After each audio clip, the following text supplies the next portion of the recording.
Hello guys! So ngayon ay magubos tayo ng mga coins. Ano? Ano yun guys? Hello guys! Yan po. Wow!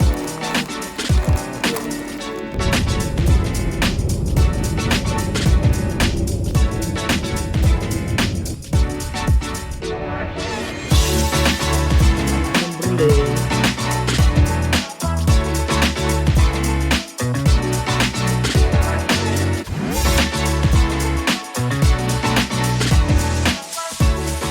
Hello guys! So ngayon ay Monday na ngayon. Today is January 26. Last day namin dito sa Japan.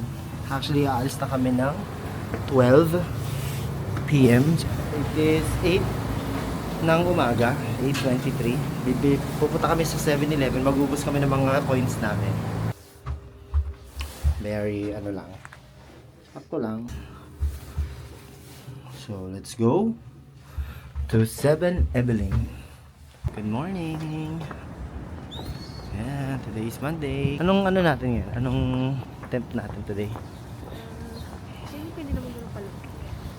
Ang temp natin for today ay 2. Okay. Feels like negative. Feels like -1 dito ngayon sa Tokyo. Asaksa. Limig ang ginaw.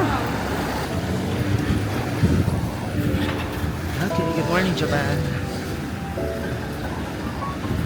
It's green.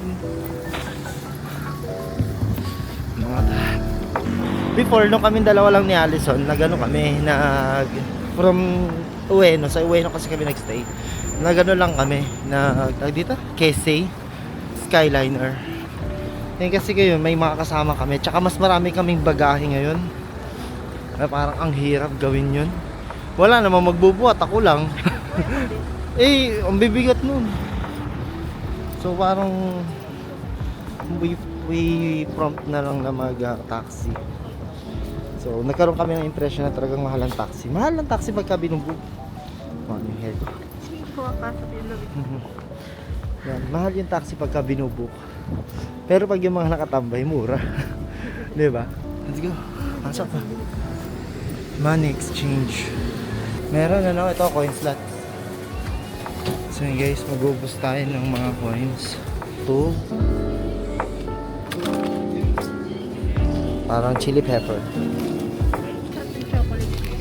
Mura milky sa kanila. Pero tayo. Tingnan natin. Pagka kulang, edi gano'n na lang tayo. Magulo kami ng coins.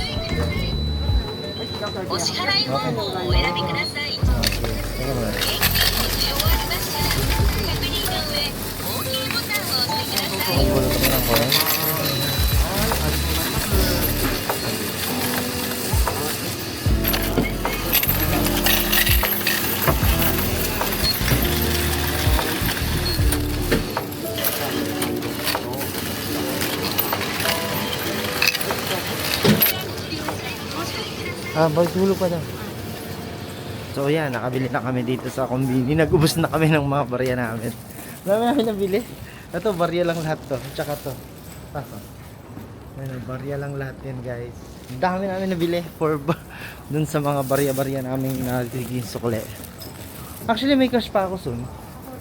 Bili na lang natin sa ano, sa airport. May mga chocolate. Oh, mayroon doon yung mga Royce chocolates.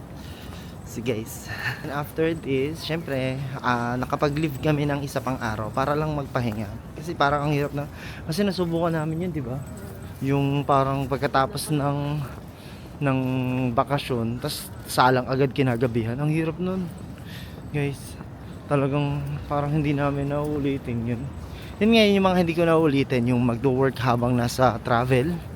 Ay, big no, no, no, no, no, no. Hindi na namin gagawin yun. Then, yun nga, yung magbibigay kami ng at least 1 day allowance after the trip para makapagpahinga. Kasi magsisettle down pa yung katawan mo eh. Diba? Mahirap kasi yun. So, sa mga, ayun nga, sa mga magbabalak mag-travel or maggala, edi, yun, mag ano kayo. As much as possible, wag na kayo mag-work ilayo nyo. Di bali kung content creator talaga kayo, di ba? Yung kailangan nyo mag-video, kailangan nyo mag-edit the same day, mga ganun. Hindi naman, kung hindi naman, and kung CEO naman kayo, di ba? I mean, yung, alam mo, yung regular employee na kailangan mong magbatak talaga ng trabaho araw-araw. So, as much as possible, kung ganun ka, kung nandun tayo sa regular employee tier, iwasan mong magtrabaho pag nasa trip ka. Kasi hindi mo ma-enjoy eh. Yung 100% lakas mo mahahati pa sa trabaho, di ba? So, yun. Yes, yan.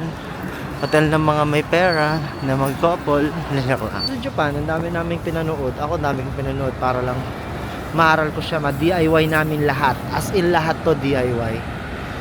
Maski yung una naming trip ng ng Japan, DIY lang din yun. So, malaking tulong talaga yung mga vlogger, yung mga content creator na mga nag-travel. Marami silang nasi-share.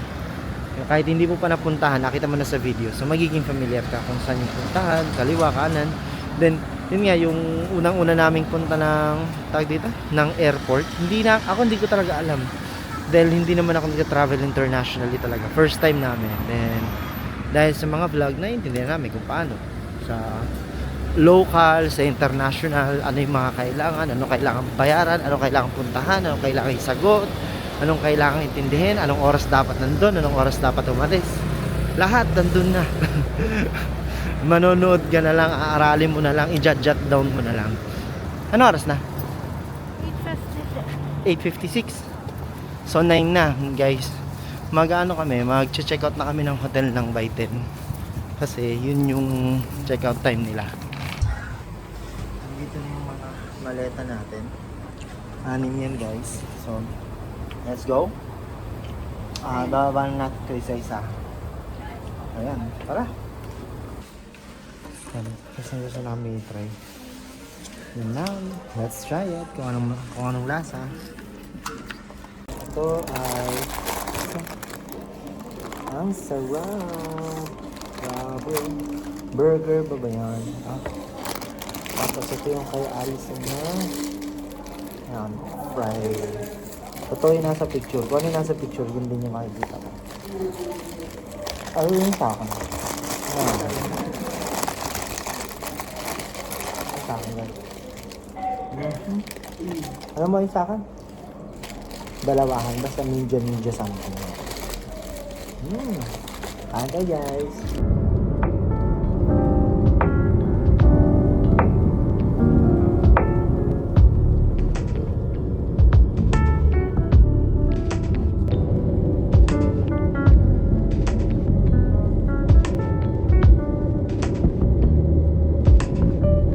So yun guys, nag-taxi tayo. Marapit na tayo sa Narita Airport. Kunti na lang. Then tingnan natin, mag-reveal tayo kung magkano na abutin from Asansam to Narita using dun sa app na ginamit namin. So let's see.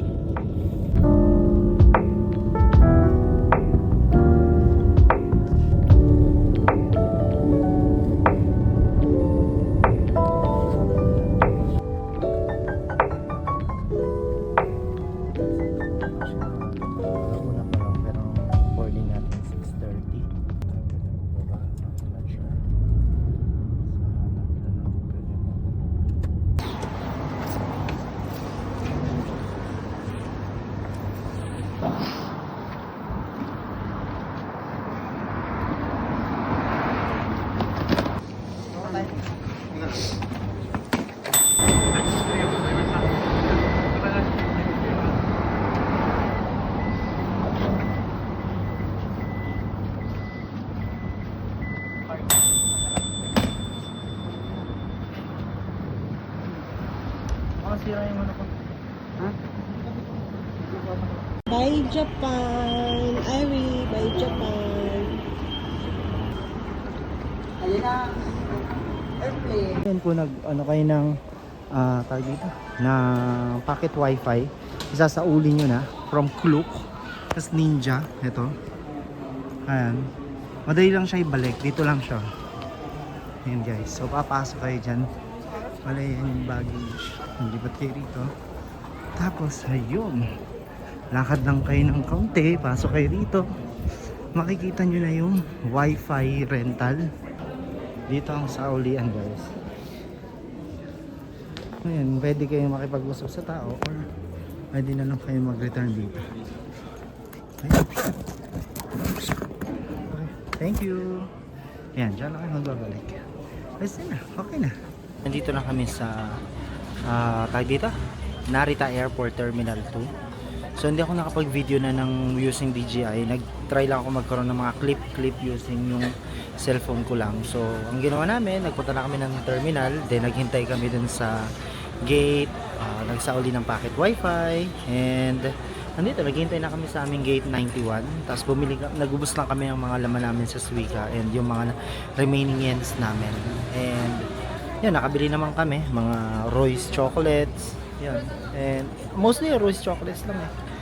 So yun lang guys, maraming salamat. So pagkatapos ito, uuwi na kami pagkalapag ng Maynila. Naiya syempre, sasakay sa sasakyan, uuwi ng Binoon ng Rizal. Bye.